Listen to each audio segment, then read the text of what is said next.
Salam sejahtera Encik Haikal. Nama saya Goh Pei En dengan nombor matriks A165476.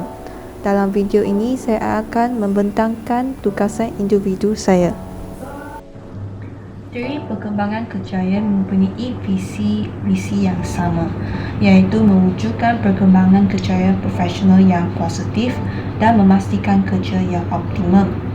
Teori-teori berbeza dari segi hubungan aspek personaliti seperti trait dan faktor yang mengkaji minat dan pengetahuan seseorang, model perkembangan kejayaan super yang berkonsepkan lifespan, Myers-Briggs Personality Theory yang mengandungi 4 nilai yang berbeza makna yang menggambarkan sesuatu personaliti yang unik.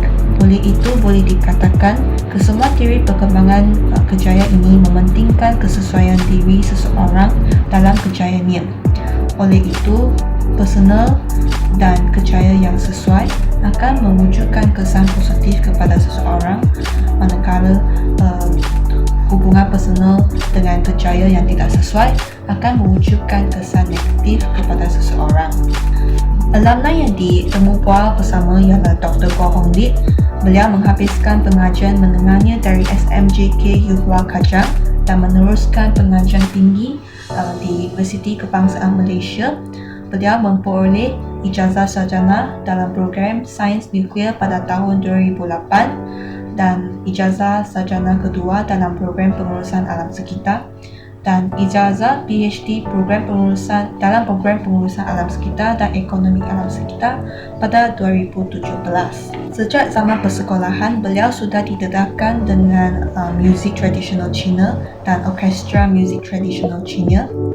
Sekarang beliau boleh menulis, mengubah dan mengajar muzik tradisional Cina dan juga seorang konduktor orkestra. Beliau berusaha memperkenalkan muzik tradisional Cina melalui muzik moden yang dimainkan oleh alat muzik tradisional. Mari kita saksikan dua persembahan orkestra yang dikondak oleh Dr. Goh Hong Lit.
Dr. Goh Hong Lit pernah bekerja sebagai seorang juru gambar dan selepas tamat pengajian PhD-nya, beliau bekerja sebagai seorang pengurus kandungan, content manager di sebuah universiti, dan sekarang beliau berkhidmat dalam bidang akademik sebagai seorang penolong profesor.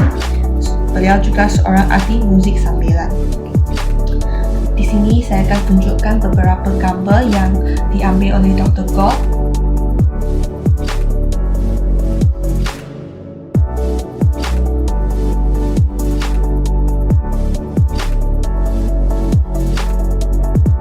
Teori yang dipilih adalah teori trait dan faktor oleh Frank Parson yang merupakan penilaian terhadap karakteristik individu dan sesuatu kerjaya.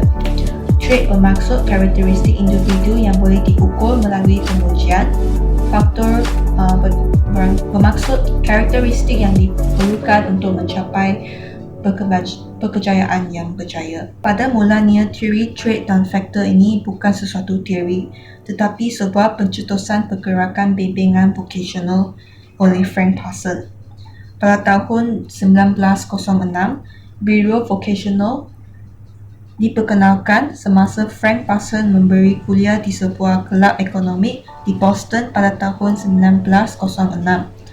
Biro Vocational bertujuan to aid young people in choosing an occupation, preparing themselves for it, finding an opening in it, and building up a career of efficiency and success, and to help any young and old who seek counsel as to opportunities and resources for the betterment of their condition and the means of increasing their economic efficiency. Malangnya, Frank Parson meninggal dunia selepas Biro Vocational diperkenalkan selepas 9 bulan. Beberapa individu dan pengkaji terus berjuang dan menerbitkan kerangka Choosing a Vocation dalam nama Frank Parson pada tahun 1909. Choosing a Vocation ini mengandungi 3 bahagian, iaitu pemahaman jelas terhadap diri, kebolehan, keupayaan, minat, cita-cita, sumber, limitasi dan penyebabnya. Nombor 2, pengetahuan tentang keperluan dan keadaan untuk berjaya, kelebihan dan kekurangan, peluang, pampasan dan prospek dalam garis kerja yang berbeza. Ketiga, integrasi informasi tentang diri dan dunia pekerjaan. Maka, kerangka Parson ini merupakan asas kepada pembentukan teori trait dan faktor yang dikenali pada masa sekarang. Terdapat 3 langkah untuk melaksanakan teori ini semasa dalam sesi kaunseling.